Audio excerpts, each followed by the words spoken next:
Président. Pourquoi sommes-nous là aujourd'hui? Nous nous sommes exprimés tous les uns après les autres. Nous représentons tous des pays avec des opinions politiques différentes, avec des partis différents, avec des points de vue différents.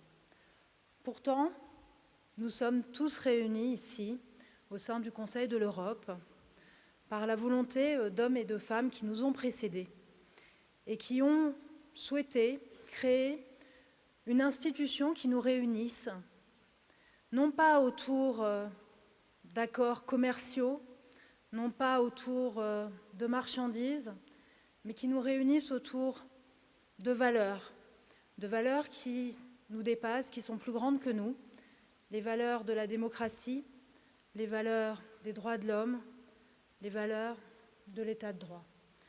Et nous sommes redevables à ces hommes et ces femmes qui ont décidé d'unir nos pays autour de la défense de ces valeurs. Nous en sommes les témoins. Et aujourd'hui, en tant qu'hommes et femmes politiques, nous en sommes redevables. Et cela signifie beaucoup, parce que, indépendamment des différences qui sont les nôtres, indépendamment de nos histoires, indépendamment de notre situation géographique qui peut impliquer de créer tel ou tel point de vue, nous avons cela en commun. Et aujourd'hui, et depuis que la Russie a déclaré la guerre à nos amis ukrainiens, à nos frères ukrainiens, ce sont ces valeurs que nous avons réussi à faire vivre. Et ce n'était pas gagné, et ce n'était pas évident. Et pourtant, nous avons réussi parce qu'il y a aujourd'hui, dans cette salle, dans nos gouvernements, à la tête de nos États et à la tête de l'Ukraine, des hommes et des femmes qui se sont levés, qui se sont dressés et qui ont dit qu'ils ne pouvaient pas, aujourd'hui, tolérer ce que la Russie faisait à l'Ukraine.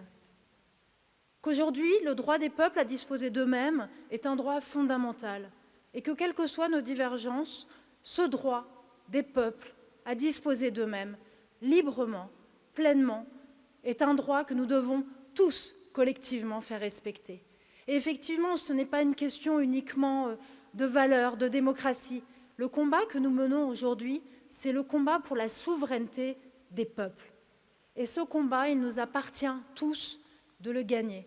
Il nous appartient tous de le gagner parce que cela va dessiner le monde dans lequel nous voulons vivre aujourd'hui et le monde dans lequel nous voulons nous projeter demain. Ces valeurs, ce droit des peuples à disposer d'eux-mêmes, cette justice que nous devons faire régner, il ne faut jamais oublier qu'au-delà des mots, ce sont aussi des hommes et des femmes qui souffrent dans leur cœur. Tous les pays qui sont représentés ici accueillent très généreusement des réfugiés ukrainiens. Aujourd'hui, les femmes ukrainiennes sont attaquées dans leur statut de femme.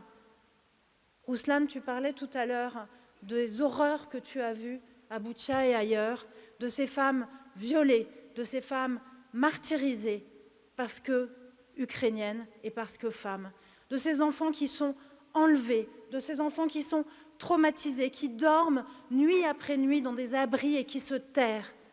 Nous ne pouvons pas tolérer cela.